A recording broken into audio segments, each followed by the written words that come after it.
In the heart of a forgotten valley, nestled between ancient baobab trees and whispering winds, lay the village of Okuta. The people of Okuta were proud and loud, with drummers who summoned dawn and storytellers who lulled the stars to sleep. But even in such a vibrant place, there was one name everyone only spoke in whispers, Mama Ijeoma. She was neither young nor old. Her skin was dark like river mud after rain, her eyes always hidden behind a thin, red veil, and her voice, calm, soft, but sharp enough to slice through lies.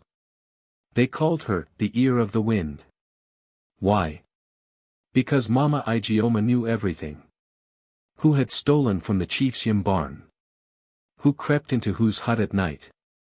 Who cursed their neighbors' goats? And when she passed by, children hid behind mothers, elders lowered their gaze, and lovers grew uneasy. But here's the strange thing, no one knew anything about her. She didn't have family. She didn't age. She didn't even sleep, or so they believed. She appeared one rainy season when the old priestess died, and had been there ever since. One day, a proud and curious girl named Zina, who had just returned from the city, mocked the fear the villagers had. She's just an old woman playing tricks, Zina said. I will find out her secret. I will be the one to uncover the truth. The villagers gasped. No one looks into Mama Ijeoma's past, warned her grandmother. The last man who tried, went mad. But Zina didn't listen. That night, under a full moon, Zina crept through the tall grass to Mama Ijeoma's hut. But the door was already open, as though Mama was waiting. Come in, child, the woman said without looking up. Zina froze. She hadn't made a sound. Inside, the walls were covered with strange items, dried feathers, teeth, tiny vials of colored smoke, and clay masks that seemed to blink. Zina asked, Who are you? Why do you know everything?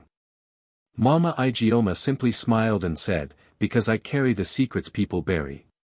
But some secrets, bury people. Then she held out a mirror. Look into it. Zina hesitated, then peered in. At first, she saw herself. Then her father, stealing the village's sacred stones. Then her mother, whispering love poems to another man. Then herself, letting her friend drown years ago during a river game, too afraid to help. Zina screamed and threw the mirror. But it didn't break. Instead, the room began to whisper, dozens of voices, from every direction. She knows. She sees. She remembers. Zina ran out of the hut, tears streaming, never to mock Mama Ijeoma again.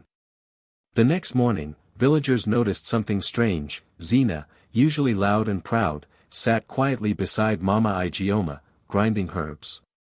She didn't speak much anymore. And just like that, a new whisper began in the village. Maybe Mama Juma is not just one woman. Maybe she chooses those who peek too deep, and gives them a burden they cannot drop. Zina now knew everyone's secrets. But no one knew hers.